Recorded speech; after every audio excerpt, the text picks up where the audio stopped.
beliau menyerukan bahwa sekali Muhammadiyah, tetap Muhammadiyah. Jangan keluarkan saya dari Muhammadiyah. Jangan coret saya dari Muhammadiyah. Saya masih ingin menimba ilmu di Muhammadiyah.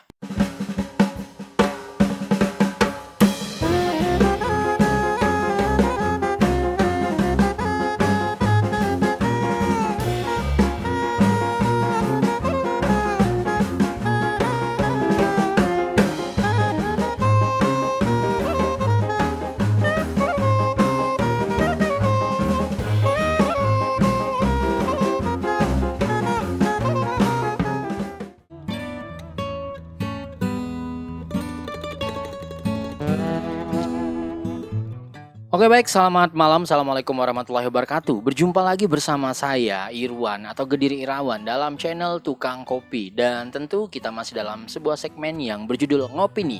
Ngopini sembari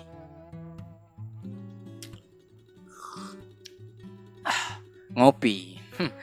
Dan tentu dalam segmen Ngopini kali ini kita masih akan membahas tentang beberapa hal yang amat sangat spektakuler. Baik itu terkait tentang sejarah, konspirasi, peristiwa, ataupun hal-hal aktual lainnya yang terjadi hari ini di dunia ini, ataupun terkhusus di Republik Indonesia tempat kita bernaung dan berdiri saat ini. Nah, masalah apa yang akan saya bahas kali ini? Saya ingin membahas tentang satu hal yang kemarin sempat menjadi buah bibir dan menjadi pembicaraan seantero masyarakat Indonesia terkait tentang permasalahan penetapan 1 Syawal di 1444 Hijriah, artinya penetapan Lebaran. Dan ada apa sih di saat itu? Begini ceritanya. Teman-teman mungkin masih ingat di mana pada waktu sebelum pada tanggal 22 April kemarin itu ada sebuah kontroversi, yaitu pernyataan dari seorang pegawai dari Kementerian Riset dan Inovasi Nasional yang namanya juga bagus, namanya adalah Bang Andi Pangerang Hasanuddin. Luar biasa kan namanya, ada Pangerang dan juga ada Hasanuddinnya, atau yang biasanya lebih kita kenal kalau dalam buku sejarah itu ayam jantan dari timur. Namun ayam yang satu ini merupakan ayam yang benar-benar berbahaya sekali. Kenapa? Bukan karena ayam kampus ya, tapi karena pernyataan kontroversinya yang luar biasa membuat gaduh dan hampir-hampir membuat masyarakat Islam, khususnya salah satu organisasi Islam terbesar di Indonesia yang bernama Muhammadiyah, tersakiti. Kenapa? Nah, kalau teman-teman lupa, seperti ini pernyataan dari Bang Andi ini tadi.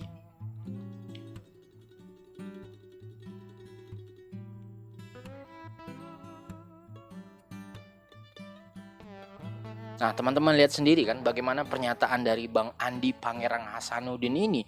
Padahal beliau ini berafiliasi dengan pemerintahan. Beliau adalah salah seorang pegawai kementerian. Bahkan dalam profil atau kurikulum vitae-nya Bang Andi ini, beliau adalah seorang peneliti aktif yang memiliki prestasi cukup banyak. Namun sayang, 1000 kali sayang, mungkin saat itu Bang Andi sedang termakan kenangka Belanda busuk ataupun sedang apa gitu ya, terkena bola pimpong pada waktu sedang bermain pimpong, sehingga muncul pernyataan-pernyataan yang membuat sakit hati umat Islam pada waktu itu. Nah, teman-teman tahu sendiri bahwa Muhammadiyah sebagai salah satu organisasi terbesar Islam di Indonesia selain Nahdlatul Ulama memiliki sejarah yang cukup panjang di Indonesia. Bahkan sejarah Muhammadiyah ini berkaitan dengan pembentukan karakter bangsa dan negara ini. Dan teman-teman mungkin tidak tahu bahwa salah seorang Hokage di Indonesia atau Presiden pertama Republik Indonesia, Bung Karno, juga merupakan salah seorang kader aktif di Muhammadiyah. Bahkan hingga Orde Lama ditumbangkan, beliau masih menjadi salah satu kader terbaik Muhammadiyah. Begini sejarahnya. Nah teman-teman, Muhammadiyah sendiri merupakan organisasi yang pada awalnya didirikan oleh seorang Kiai Haji Ahmad Dahlan pada tanggal 18 November 1912 di Yogyakarta. Bahkan saking hebatnya Kiai Haji Ahmad Dahlan ini sampai difilmkan oleh salah satu rumah produksi nasional dengan judul Sang Pencerah. Dan mungkin teman-teman sudah pernah nonton film tersebut. Nah, pada waktu itu Kiai Haji Ahmad Dahlan memiliki banyak relasi di seluruh Indonesia, sehingga beliau sering berdakwah kemanapun ia di wilayah Indonesia, khususnya di Pulau Jawa pada waktu itu. Dan pertemuan pertama beliau dengan Presiden Soekarno atau Bung Karno ini sendiri terjadi di Surabaya. Nah, dalam buku yang ditulis oleh Cindy Adam yang berjudul Penyambung Lidah Rakyat pada waktu itu, Presiden Soekarno ini pernah indekos pada waktu muda, waktu beliau masih bersekolah. Beliau indekos di rumah salah seorang tokoh bangsa juga yang dikenal dengan guru bangsa, bahkan pada waktu itu dijuluki sebagai Raja Jawa di era kebangkitan nasional. Siapa beliau? Hos Cokro Aminoto. Dalam kurun waktu 1915 sampai 1921, Insinyur Soekarno indekos di rumah Hos Cokro Aminoto sekaligus menempa ilmu politik, ilmu negara, dan juga ilmu kebangsaan. Dan di situ pula lah beliau pertama kali bertemu dengan Kiai Haji Ahmad Dahlan. Karena Kiai Haji Ahmad Dahlan ini merupakan salah seorang kolega dari Hos Cokro Aminoto. Kiai Haji Ahmad Dahlan pada waktu itu sering sekali melakukan beberapa pengajian di sekitaran Surabaya, khususnya di rumah Kiai Haji maksud saya di rumah Hos Cokro Aminoto sendiri. Dan pada waktu itu Presiden Soekarno waktu masih muda sangat kagum dengan ceramah ataupun dakwah yang disampaikan oleh Kiai Haji Ahmad Dahlan ini tadi. Bahkan beliau pada waktu itu membuat sebuah statement yang luar biasa. Bagi beliau pada waktu itu, apa yang disampaikan Kiai Haji Ahmad Dahlan itu adalah sebuah regeneration bagi dia. Karena menurut beliau yang disampaikan oleh Ahmad Dahlan ini sendiri merupakan sebuah ajaran Islam yang ternyata memiliki korelasi dengan semangat kebangsaan dan semangat kenegaraan. Dalam artian kekaguman Soekarno pada waktu itu tidak berlebihan, namun secara pasti menyatakan bahwa ternyata Islam sendiri, khususnya Muhammadiyah, amat sangat luar biasa memiliki visi yang jelas untuk membangun bangsa dan negara ini, teman-teman. Sampai pada saatnya ketika Soekarno sudah selesai indekos di rumah Hos Cokro Aminoto, kita tahu bahwa Soekarno ini adalah seorang orator ulung dan aktif mengikuti beberapa organisasi. Mulai dari Budi Utomo sampai ia memiliki sebuah partai sendiri yang kita kenal dengan PNI atau Partai Nasional Indonesia. Bahkan saking hebatnya Soekarno pada waktu itu, ia membangun sebuah paham tentang kerakyatan yang dikenal dengan nama Marhainisme. Nah, karena keberanian dan keangkeran serta keuletan dari Soekarno ini, pemerintah Hindia Belanda tentu takut dengan Soekarno. Dan seperti yang disampaikan oleh banyak buku sejarah, salah satu cara untuk menumbangkan bagaimana orasi-orasi Soekarno yang membakar semangat masyarakat untuk merdeka, Soekarno akhirnya harus dimutasi. Itu bahasa pegawai negeri sih. Maksud saya Soekarno harus diasingkan ke beberapa tempat. Salah satunya adalah di Bengkulu. Nah, tahun 1938 Presiden Soekarno diasingkan ke Bengkulu pada waktu itu. Dan ternyata walaupun diasingkan tidak membuat seorang Soekarno harus menyerah kepada nasib. Karena di sana ia dipertemukan dengan seorang tokoh yang juga merupakan tokoh yang berperan penting dalam pembangunan karakter Soekarno dan karakter bangsa Indonesia. Beliau bertemu dengan seorang yang bernama Hasanuddin, atau agar kita tidak kualat kita sebut saja Pak Hasanuddin. Nah, siapa Pak Hasanuddin? Pak Hasanuddin merupakan salah seorang tokoh Muhammadiyah di Bengkulu pada waktu itu. Kedatangan Soekarno disambut oleh Pak Hasanuddin karena beliau sudah tahu sepak terjang dan kehebatan Soekarno di Pulau Jawa pada waktu itu. Sehingga akhirnya Hasanuddin datang dan bertemu dengan Soekarno, bahkan beliau mengajak, "Bung Karno, kehebatan Anda ini amat sangat luar biasa loh. Bagaimana kalau Anda mengajar di sekolah Muhammadiyah yang telah saya bangun? Pemikiran Anda dapat membuat tercerdaskan anak-anak muda di wilayah Bengkulu ini." Dan bak gayung bersambut, Presiden Soekarno menerima hal tersebut. Akhirnya beliau pada tahun yang sama di 1938 menjadi salah seorang pengajar di sekolah Muhammadiyah Bengkulu. Bahkan beliau diangkat menjadi ketua Dewan Pendidikan Muhammadiyah di Bengkulu. Dan otomatis beliau terdaftar menjadi seorang kader Muhammadiyah pada tahun 1938. Bahkan bak mendapatkan sebuah bonus. Presiden Soekarno menikahi anak dari Pak Hasanuddin ini yang kita kenal dengan nama Bu Fatmawati. Siapa yang tidak kenal dengan Bu Fatmawati? Yang dalam buku sejarah anak-anak sekolahan disebut sebagai penjahit bendera merah putih pertama. Dan beliau adalah ibu dari ibu yang amat sangat kita segani di Republik Indonesia ini. Siapa lagi kalau bukan Ibu Megawati Soekarno Putri.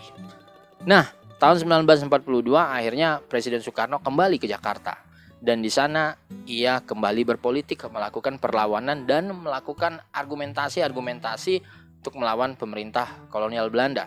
Sehingga akhirnya kita tahu 1945 pada waktu itu Presiden Soekarno berhasil menjadi seorang bapak proklamator dengan sahabatnya Muhammad Hatta. Bahkan pada waktu itu ia berhasil membuat negara Indonesia ini menjadi negara merdeka. Dan tentu saja beliau masih seorang kader Muhammadiyah pada waktu itu. Tahun 1946 ketika pemerintahan Republik Indonesia masih muda, mulai terjadi beberapa ketegangan-ketegangan antara Soekarno dengan Muhammadiyah. Ya, biasa sih, perbedaan pandangan politik. Bahkan pada waktu itu Presiden Soekarno hampir dicoret oleh Muhammadiyah. Namun Presiden Soekarno membuat satu lagi statement yang luar biasa. Jangan keluarkan saya dari Muhammadiyah. Jangan coret saya dari Muhammadiyah. Saya masih ingin menimba ilmu di Muhammadiyah. Saking cintanya beliau terhadap organisasi Muhammadiyah ini.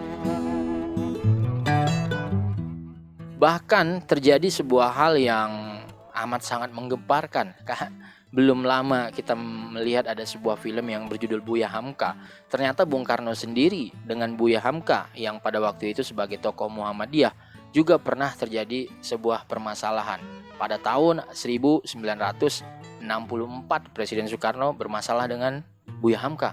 Bahkan Buya Hamka pada waktu itu dituduh, ini sih kata beberapa buku sejarah sih, dituduh ingin melakukan pembunuhan terhadap beliau. Dan akhirnya Buya Hamka dipenjara pada waktu itu. Namun hal tersebut tidak berselang lama karena seperti kita ketahui, akhir hayat Bung Karno sendiri jenazahnya disolatkan oleh Profesor Buya Hamka.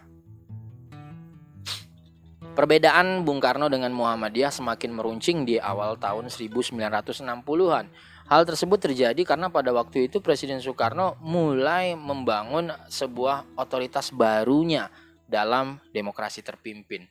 Pada tahun 1965, hubungan Presiden Soekarno dengan Muhammadiyah semakin banyak sih terjadi polemik. Karena apa? Karena memang kepentingan politik yang menyebabkan Presiden Soekarno harus agak jauh dari Muhammadiyah. Tapi hubungan tersebut kembali mesra pada tahun 1965. Memang kalau secara sejarah ini akhir-akhir Orde Lama di Indonesia.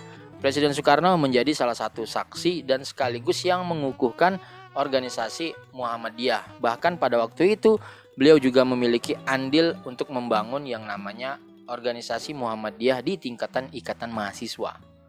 Nah, pada tahun 1965 sendiri Presiden Soekarno diberikan oleh Muhammadiyah bintang penghargaan Muhammadiyah, salah satu bintang jasa tertinggi kepada salah seorang tokoh yang dianggap organisasi ini memiliki peran penting dalam membangun Muhammadiyah. Dan ya, sampai akhir hayat Presiden Soekarno adalah seorang Muhammadiyah sejati. Bahkan pada muktamar di tahun 1962, muktamar ke-35 Muhammadiyah, Presiden Soekarno diundang dan di situ beliau berpidato.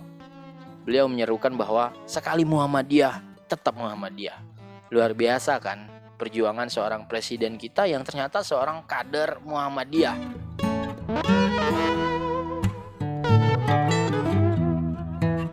Jadi kalau teman-teman menganggap bahwa perselisihan-perselisihan ini terjadi, khususnya penetapan Syawal yang memang sering terjadi di Indonesia, hal tersebut adalah hal yang lumrah karena berbagai macam organisasi, khususnya organisasi yang bersifat Islam, memiliki metode sendiri dalam menetapkan awal dari Syawal ini tersebut. Dan kenapa sih baru heboh saat ini?